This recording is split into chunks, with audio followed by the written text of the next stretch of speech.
اعوذ باللہ من الشیطان الرجیم بسم اللہ الرحمن الرحیم الصلاۃ والسلام علیک یا سیدی یا رسول اللہ وعلی آلک و اصحابک یا سیدی یا نبی اللہ یا رسول اللہ انظر حالنا۔ ڈاکٹر علامہ محمد اقبال قلندر لاہوری، عاشق رسول، حکیم الامت، مصور پاکستان۔ کبھی آپ نے غور کیا ہے کہ ڈاکٹر علامہ محمد اقبال کو اقبال تو سبھی کہتے ہیں مگر عاشق رسول کوئی کوئی کہتا ہے؟ جو اقبال کو سمجھتا ہے وہ عاشق رسول کہتا ہے۔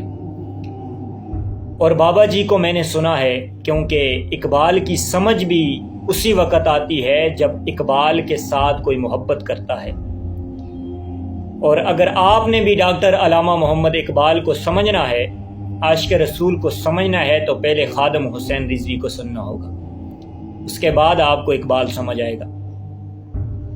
اقبال کو عاشق رسول کیوں کہا جاتا ہے؟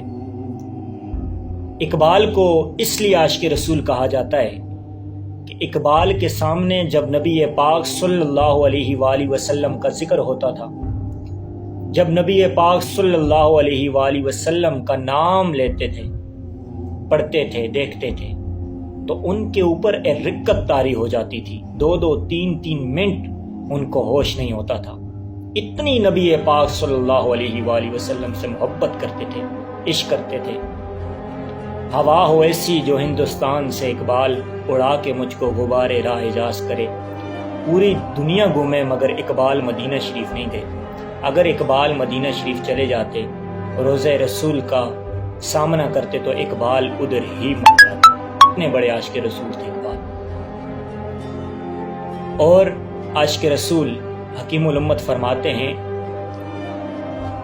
سرور رفت باز آیت کے نایت، نسیم از حجاز آیت کے نایت، سر آمد روزگار فقیر دیگر دنا راز آیت کے نایت۔ آگے قلندر لاہوری عاشق رسول حکیم الامت فرماتے ہیں، جوانان اسلام سے مخاطب ہو کر یہ فرما رہے ہیں کہ کبھی اے نوجوان مسلم تدبر بھی کیا تو نے، کبھی اے نوجوان مسلم تدبر بھی کیا تو نے، وہ کیا گردوں تھا تو جس کا ہے ٹوٹا ہوا ستارہ، تجھے اس قوم نے پالا ہے آغوش محبت میں، کچل ڈالا تھا جس نے پاؤں میں تاج سرے دارا۔ اقبال فرماتے ہیں کہ اے نوجوان مسلم، کبھی تم نے غور کیا ہے؟ تمہاری ایک عزت ہوا کرتی تھی، ایک وقار ہوا کرتا تھا، تم وہ تھے جو آسمان کے اوپر چمک رہے تھے، مگر تم نے جب سے اپنی عزت اور اپنی وقار کھو دیا ہے تو تم کو آسمان سے زمین پر دے مارا، کیونکہ تم نے اپنی عزت اور وقار کو گوا دیا ہے۔ اقبال فرماتے ہیں کہ تجھے اس قوم نے بڑے ہی بہترین طریقے سے، بڑے محبت سے اپنے آغوش میں پالا ہے، مگر تم وہ تھے جس نے تاج سر دارا کے تخت کو اپنے پاؤں کی ٹھوکر سے اس کے منہ پہ مارا ہے، کہ کیونکہ ہمارے نبی پاک صلی اللہ علیہ وآلہ وسلم نے ہمارے نظر میں سونے اور مٹی کو برابر کر دیا ہے۔ آگے قلندر لاہوری عاشق رسول فرماتے ہیں، گدائی میں بھی وہ اللہ والے تھے غیور اتنے، گدائی میں بھی وہ اللہ والے تھے غیور اتنے، کہ منہم کو گدا کے ڈر سے بخشش کا نہ تھا یاراں، غرض میں کیا کہوں کہ وہ سہارا نشیں کیا تھے، غرض میں کیا کہوں تجھ سے کہ وہ سہارا نشیں کیا تھے، جہاں گیرو جہاں دارو جہاں بانو جہاں آرا، اگر چاہوں تو نقشہ کھینچ کر الفاظ میں رکھ دوں، اگر چاہوں تو نقشہ کھینچ کر الفاظ میں رکھ دوں، مگر تیرے تخیل سے فضو تر ہے وہ نظارہ۔ آگے اقبال فرماتے ہیں، تجھے آبا سے اپنے کوئی نسبت ہو نہیں سکتی، تجھے آبا سے اپنے کوئی نسبت ہو نہیں سکتی، کہ تو گفتار و کردار و تو ثابت ہے سیارہ۔ اقبال کیا فرما رہے ہیں؟ اقبال فرما رہے ہیں کہ وہ جو تیرے بڑے تھے، وہ جو تیرے اسلاف والے تھے، وہ غربت میں ضرور پسے ہوئے تھے، وہ غریب ضرور تھے، مگر وہ غیرت مند تھے۔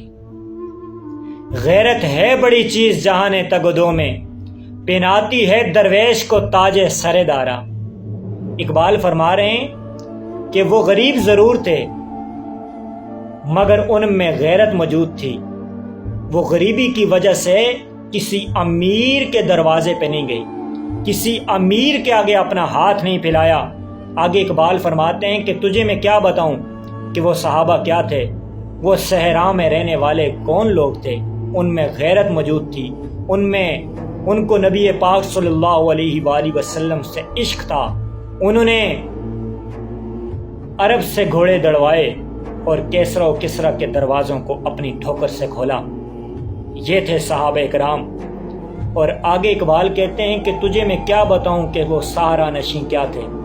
اقبال فرماتے ہیں کہ تیرے جو ذہن میں اس وقت تک تمہیں یہ باتیں سمجھ نہیں آ سکتی جب تک تم اپنے تخیل سے، اپنے ذہن سے یورپ کی باتیں نکال نہ لو، اپنے ذہن سے سیکولر کی باتیں نکال نہ لو۔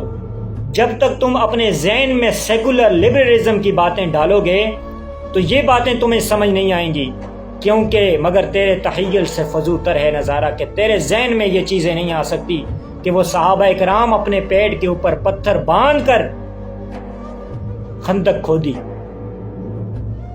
دوسرے سائیڈ پہ اونٹ پک رہے تھے، مگر ادھر ایک ایک کھجور کھا کر خندق کھودی، مگر تمہارے ذہن میں یہ چیزیں نہیں آ سکتی۔ یہ وہی سمجھ سکتا ہے جس کو صحابہ کرام کے ساتھ پیار ہو، جس کو نبی پاک صلی اللہ علیہ وآلہ وسلم کے ساتھ پیار ہو۔ یہ چیزیں، یہ باتیں وہی سمجھ سکتا ہے۔ آگے اقبال کہتا ہے کہ تجھے جو ہے نا وہ اپنے آباء و اجداد سے کوئی نسبت نہیں ہے، کیونکہ تم صرف باتیں کر سکتے ہو، تم باتوں میں آگے ہو، مگر تم ان کے قدم کے اوپر کبھی بھی نہیں چل سکتے۔ اگر قدم پہ چل گئے تو تم جو ہے وہ ضرور جو ہے عزت پاؤ گے۔ اقبال فرماتے ہیں گواہ دی ہم نے جو اسلاف سے میراث پائی تھی، سریا سے زمین پر آسمان نے ہم کو دے مارا۔ حکومت کا تو کیا رونا کہ وہ ایک عارضی شے تھی، نہیں دنیا کے آئین مسلم سے کوئی چارہ۔ اقبال کہتے ہیں کہ جو تمہاری عزت تھا، تمہارا وقار تھا، جب سے تم نے اپنا وقار اور عزت گوائی ہے، تمہاری اب کوئی عزت نہیں ہے، کیونکہ ایک ٹائم میں تمہاری عزت ہوا کرتی تھی، تمہارا وقار ہوا کرتا تھا، تم وہی تھے جس نے بیت المقدس کو آزاد کرایا، تم وہی تھے، تم اسی اسلاف کے بندے تھے، تم اسی اسلاف کے لوگ تھے جن کی کوئی عزت ہوا کرتی تھی، جن کا کوئی وقار ہوا کرتا تھا، جن کے نام سے لوگ ڈر جاتے تھے۔ علاء الدین خوارزم، یہ شعر کی آپ کو بڑی زبردست سمجھ آئے گی۔ اب میری بات کو آپ نے غور سے سننا ہے۔ علاء الدین خوارزم کی جنگ جو ہے وہ مقابلہ ہوا ہلاکو خان کے ساتھ۔ ہلاکو خان کی جو فوج تھی اس کی تعداد تھی 3 لاکھ۔ ہلاکو خان نے اپنے کمانڈروں کو بولا کہ مجھے جو ہے وہ علاء الدین خوارزم جو ہے وہ زندہ چاہیے، اس کو کسی نے نقصان نہیں پہنچانا۔ تو علاء الدین خوارزم جاتے جاتے اس کے سامنے ایک دریا آ گیا، سمندر آ گیا، تو 90,000 کی فٹ اپنا بلندی تھی، اس نے اپنے گھوڑے کو دوڑایا اور چھلانگ لگا دی پانی میں، اور کسی طرح وہ سائیڈ کے اوپر پہنچ گیا۔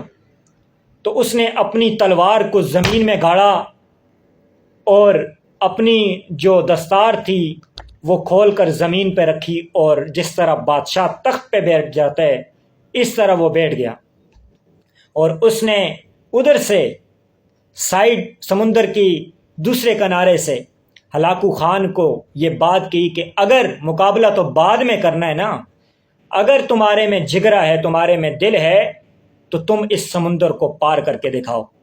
تو یہ تھے ہمارے بڑے۔ آگے کلندر لاہوری عاشق رسول فرماتے ہیں غنی روزے سیاہ پیر کنہاں را تماشا کن کے نور دید اش روشن کنن چشمہ زلیخا را۔ اقبال فرما رہے ہیں کہ جس طرح حضرت یعقوب علیہ السلام نے حضرت یوسف علیہ السلام کو دیکھا، انہیں زندگی مل گئی، اسی طرح مسلمانوں کو بھی عزت مل سکتی ہے، مگر اس کے لیے ایک شرط ہے کہ محمد سے وفا تو نے تو ہم تیرے ہیں، یہ جہاں چیز ہے